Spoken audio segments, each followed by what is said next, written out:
My wife texted while I was at work. I'm moving out again. This time it's permanent. Don't try to stop me. I replied, okay. She expected me to beg. When she came home that evening and found I'd already packed all her belongings and changed the locks, her permanent decision got very temporary. Original post. I, 36 male, have been married to my wife for 7 years. In that time, she has threatened to leave me exactly 11 times. I know because I started keeping track after the 3rd time. The pattern was always the same. We'd have a disagreement about something, sometimes big, sometimes pathetically small, and she'd escalated into a full-blown crisis. Then came the dramatic announcement. I'm done. I'm leaving you. She'd pack a bag, storm out, stay with her sister or her mom for anywhere from 2 days to 2 weeks, and then come back once I'd apologized enough, promised to do better, and generally made myself small enough to fit back in her good graces. It was exhausting, but I loved her, or at least I loved who I thought she was when we first got married. So I kept trying. Last Tuesday, I was in a meeting at work when my phone buzzed. I glanced down and saw the text that finally broke something in me. I'm moving out again. This time it's permanent. Don't try to stop me. I've already talked to a lawyer. That was it. No explanation. No context. We hadn't even been fighting. The night before, we'd watched a movie together, and she'd fallen asleep on my shoulder. I excused myself from the meeting and went to the bathroom. I stood there staring at my phone for probably 3 minutes. And something just shifted. Every time before, my immediate reaction had been panic. Racing heart, sweaty palms, desperate need to fix whatever was wrong. But this time, nothing. I felt absolutely nothing except tired. I typed back one word. Okay. Then I went back to my meeting. She didn't respond for almost an hour. When she did, it was just, that's it. That's all you have to say. I didn't reply. During my lunch break, I called a locksmith. Explained I needed all the locks changed on my house that afternoon. He said he could be there by 4 p.m. I left work at 3:30, told my boss I had a family emergency. Here's what people need to understand. The house is mine. I bought it 3 years before we got married, paid off the mortgage 2 years ago using an inheritance from my grandmother. My wife's name was never on the deed. She'd asked about adding her name twice, and I'd always said we'd talk about it later. Call it intuition. By the time I got home, I was operating on pure autopilot. I grabbed boxes from the garage and started packing. Her clothes, her books, her collection of those overpriced candles she loved, her bathroom stuff. I was methodical about it. Nothing thrown, nothing damaged. Just organized. The locksmith showed up at 4:15. Nice guy, didn't ask questions. Had all the locks changed by 5:30. I paid him $275 in cash, and he gave me 4 new keys. I stacked all her boxes neatly in the garage and sent her one more text. Your belongings are in the garage. You can pick them up anytime before Sunday. Then I ordered a pizza and watched basketball. She showed up at 8:47 p.m. I know the exact time because I was watching the clock, wondering how long it would take her to realize I wasn't playing the usual game. The doorbell rang, then pounding, then more pounding. Open this door right now. I muted the TV, but didn't get up. I know you're in there. Your car is in the driveway. Open the door. I walked over and spoke through the door. Your stuff is in the garage. Code is 7734. Silence. Then, what do you mean my stuff is in the garage? Let me in. You said you were moving out permanently. I help you move out. Your stuff is in boxes in the garage. I didn't mean, you can't just, this is my home. Actually, it's my home. Your name isn't on anything. You said you wanted to leave, so I'm respecting your decision. The screaming that followed was impressive. I learned some new combinations of words. Her sister showed up about 20 minutes later, and the two of them stood on my porch yelling while I finished my pizza. Eventually, I heard the garage door open. They spent about an hour loading boxes into her sister's SUV. The whole time, my phone was blowing up with texts I didn't read. When they finally left, I changed the garage code too. Update 1, 3 days later. So this has gotten messier than I expected, but also more clarifying. The morning after the lock change, my mother-in-law showed up at 7 a.m. I was getting ready for work when I heard pounding on the door. Opened it to find her standing there with her arms crossed and murder in her eyes. You need to let my daughter come home right now. Good morning to you too. Don't you get cute with me. She made a mistake. She didn't mean what she said. You know how she gets. I don't know how she gets. That's actually the problem. Marriage is about forgiveness, about working through things. Ma'am, with respect, your daughter has left me permanently 11 times in 7 years. I've forgiven her 11 times. I've apologized for things I didn't do 11 times.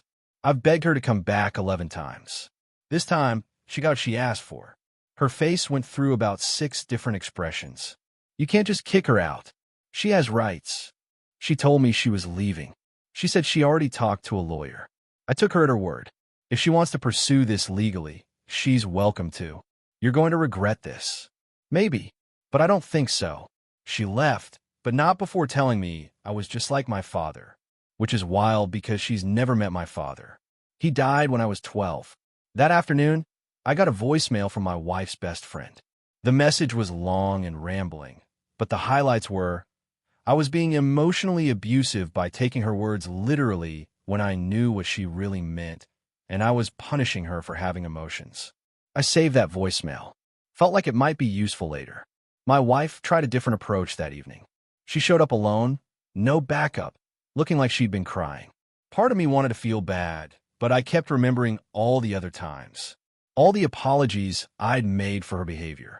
All the times I'd twisted myself into knots trying to be good enough for someone who would never think I was. Can we please just talk? She said through the door. We could talk. You can talk from there. I can hear you fine. This is ridiculous. I'm your wife. You said you were leaving permanently. You said you'd already talked to a lawyer. Were you lying about the lawyer? Silence. Were you lying about leaving permanently? More silence. Then, I was upset. About what? We weren't fighting. We watched a movie the night before. You fell asleep on my shoulder. I needed space. I needed to know you still cared. There it was. The admission I'd suspected but never heard out loud. This wasn't about problems in our marriage. This wasn't about needing time apart. This was a test. Every single time had been a test. So you threatened to leave me to see if I'll chase you. That's not. You're making it sound. That's exactly what you just described. I love you. I just need to know you love me too. I showed you I loved you every day for 7 years. That wasn't enough. You needed drama. You needed me panicking and begging. And when I finally gave you what you actually asked for, suddenly that's wrong too. She started crying again. So what, we're just done? 7 years means nothing. 7 years means a lot. It means I spent 7 years with someone who would rather play games than have a real partnership. I'm done playing. She stood there for another few minutes, crying, but I didn't open the door. Eventually she left. That night, I finally read through her texts from the past few days. There were 63 of them. The progression was something. You're seriously not going to call me? This is so immature. Fine, be that way. I can't believe you actually changed the locks. You're going to feel so stupid when you realize what you've done. I'm coming home tomorrow, and you better have fixed this. Why won't you answer me? I'm sorry, okay? Is that what you want? Please just call me. I miss you. I hate you. I love you. Please don't do this. And so on. The emotional whiplash was exhausting just reading it. I consulted with a divorce attorney the next day. He told me some things I didn't want to hear. Even though the house was mine before marriage, in our state, she might be entitled to a portion of its appreciated value during our marriage. Also, depending on various factors, I might owe her spousal support. How much are we talking? He named some numbers. I felt sick, but I also knew that staying married just to avoid those numbers would be worse. Let's start the process, I told him. Update 2. 2 weeks later, she got served with divorce papers at her sister's apartment. According to my lawyer, she apparently screamed so loud the neighbors called the cops thinking someone was being attacked. Her response was to hire her own attorney, a guy who apparently specializes in aggressive advocacy for women in unfair divorce situations. Her family helped her pay the retainer. From what I heard through mutual friends, they were treating this like I was some kind of monster who'd thrown their precious angel out on the street. The narrative they were spinning to anyone who'd listen. I had suddenly and without warning evicted my wife from her home, leaving her homeless and traumatized. They conveniently left out the part where she'd announced she was leaving permanently and had already consulted a lawyer. I stopped defending myself to mutual friends. The ones who knew me well enough knew the truth. The ones who didn't weren't worth the energy. Then came the deposition. My lawyer had advised me to document everything, so I'd been saving every text, every voicemail, every interaction. When my wife's attorney started trying to paint me as a controlling abuser, my lawyer dropped the receipts. All 11, I'm leaving you incidents, documented through texts and emails. Her admission that she'd been testing me. The voicemail from her friend describing how I was punishing her for having emotions. And the crown jewel, a group chat screenshot someone had forwarded me, where she told her friends that her strategy was to make him sweat before graciously allowing him to win her back. Her attorney's face when he reviewed those materials was beautiful. My wife's face when she realized I had that group chat screenshot was even better. Where did you get that? She demanded. One of your friends felt I deserved to know the truth. Who? Who betrayed me? The irony of her using the word betrayed was not lost on me. The mediation that followed was brutal. Her attorney pushed hard for spousal support, claiming she'd sacrifice career opportunities to support our marriage, which was news to me since she'd been employed continuously at the same company the entire time we were together and had actually gotten promoted twice. My attorney pushed back hard, pointed out that I'd paid for the house before marriage, pointed out that she'd contributed nothing to the mortgage, which was already paid off, pointed out that our incomes were actually comparable, pointed out that I had documented evidence of emotional manipulation spanning years. The mediator looked exhausted. In the end, the settlement was this. She got nothing from the house. I had to pay her $300 a month in spousal support for exactly 12 months. Basically a token amount that her attorney could claim as a win while actually being far less than she demanded. She kept her car, her retirement accounts, and all her personal belongings. I kept the house, my retirement accounts, and my sanity. She was furious. Apparently, she'd expected to walk away with at least half the house's value. Her attorney had apparently made some promises he couldn't keep. But the best part, the part that made every frustrating moment worth it, came during the final meeting. We were signing papers, and she looked at me with this expression I'd never seen before. Not angry, not sad, just confused. I really thought you'd come around, she said quietly. Every other time, you came around. Every other time, I thought I was fighting for something real. This time I realized I was just being used. I wasn't using you. I loved you. I still love you. Maybe. But you love the game more. You loved knowing you could make me panic. You loved the power of threatening to leave and watching me fall apart. That's not love. That's control. She didn't have a response to that. Her mother was waiting outside the attorney's office. When we walked out, she immediately started in on me. I hope you're proud of yourself. You've destroyed my daughter. Ma'am, your daughter told me she was leaving permanently. I took her at her word. If she didn't mean it, maybe she shouldn't have said it. You know how she gets. You should have known she didn't mean it. That's the problem. I don't know how she gets. And I finally decided I deserve better than someone who gets like that. Her mother sputtered. Her sister, who'd been standing nearby, actually looked almost ashamed, like maybe for the first time she was seeing the situation clearly. Let's go, my wife said, pulling her mother away. As they walked to the car, I heard her mother say, "Don't worry, sweetheart. You'll find someone better. Someone who deserves you." I almost laughed. Almost. Final update. 6 weeks after the divorce was finalized. Life has been quiet. Good quiet, not lonely quiet. I've been reconnecting with friends I drifted away from during my marriage. Turns out a lot of them had seen what was happening but hadn't known how to say anything. One buddy told me he'd try to bring it up once, and I'd gotten defensive, so he'd backed off. I apologized for that. He said he was just glad I finally woke up. My therapist, I started seeing a therapist, Sumi, has been helping me understand why I stayed so long. Apparently, there's a term for what my wife was doing. It's called intermittent reinforcement. The unpredictability of her affection, the constant cycling between love and rejection, actually creates a trauma bond. You get addicted to the moments when things are good because the bad moments are so painful. It explained why I kept going back. Why 11 times of the same pattern didn't teach me anything. It took that 12th time, that moment of absolute exhaustion, to finally break the cycle. I heard through the grapevine that my ex has been telling everyone she dodged a bullet, that I was secretly controlling the whole time, and she's so much happier now. Her social media is full of posts about healing and finding herself and knowing her worth. Cool. Whatever helps her sleep at night. What I know is this.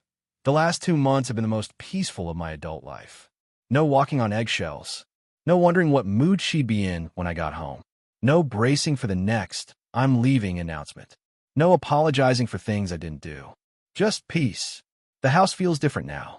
I've rearranged some furniture, painted the bedroom a color I actually like, turned the spare room into a home office. Small changes, but they matter. Last week, I ran into one of our mutual friends at the grocery store. She looked uncomfortable, like she wasn't sure how to act around me. "Hey," I said. "How have you been?" "Good, good. Look, I'm sorry about everything." I didn't really know the whole story. Not many people did. "She told us you were..." Well, it doesn't matter what she told us. I saw those screenshots. I can't believe she talked about you like that in our group chat. Yeah, that was a fun discovery. For what it's worth, I don't think she really understood what she had. She always needed more, you know? Nothing was ever enough for her. I know. That's why I had to stop trying. She nodded. "Well, you look good. Happy." I am. For the first time in years, I actually am. We chatted for a few more minutes, then went our separate ways. It was oddly healing. The spousal support payments started last month. $300 a month for 12 months. I set up an automatic transfer so I don't have to think about it. It's cheaper than what I was paying for her little treats and shopping trips anyway. At least this comes with an end date. My lawyer told me that her attorney tried to appeal the settlement, claiming I'd hidden assets and that she deserved more. The judge reviewed the case and basically laughed them out of the room. Apparently, claiming someone hid assets requires evidence that assets were actually hidden, and since I disclosed everything from the start, that argument went nowhere. She's still living with her sister, for what I hear.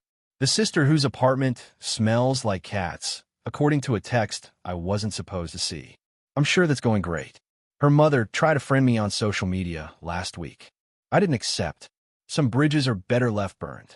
Here's the thing people keep asking me. Do I regret any of it? Not the divorce. Clearly I needed to do that. But the way I handled it. The immediate lock change. The boxing up her stuff. The refusal to discuss anything in person. Honestly? No, I don't. For 7 years, I played her game. I followed her rules. I apologized when I hadn't done anything wrong. I begged her to come back when she was the one who left. I made myself smaller and smaller to fit into whatever version of a husband she wanted that week. That one text, "Okay," was the first time I'd ever just accepted what she said at face value. The first time I treated her like an adult whose words had meaning and consequences. The first time I didn't chase. And apparently that was unforgivable. Because in her world, my job was to chase forever. To never give up. To prove my love by desperately trying to keep someone who kept threatening to leave. No thanks. I'm good. The house is quiet tonight. I'm sitting on my couch, watching basketball, drinking a beer. My phone is silent. No one is testing me. No one is waiting to see if I'll react the right way. I think about what she said during the divorce, about how she thought I'd come around, how I always had before. And she's right, I always did. Because I thought that's what love meant. I thought the measure of commitment was how much you'd endure. Now I know better. Love isn't about endurance. It's not about proving you'll suffer indefinitely for someone. It's supposed to be about two people making each other's lives better, not constantly testing each other's breaking points. She texted me last week. I don't know how she got my new number. I changed it after the divorce. The message was short. I made a mistake. I know that now. Can we talk? I blocked the number without responding. Some doors, once closed, need to stay that way. I'm not angry anymore. That's the weird part. The rage I felt in those first few days, the bitter satisfaction of finally fighting back, that's faded. What's left is just clarity. I see now what I couldn't see before. And I'm grateful in a strange way that she pushed me so hard I finally pushed back. Because this version of my life, the quiet one, the peaceful one, it's pretty good. And that's enough.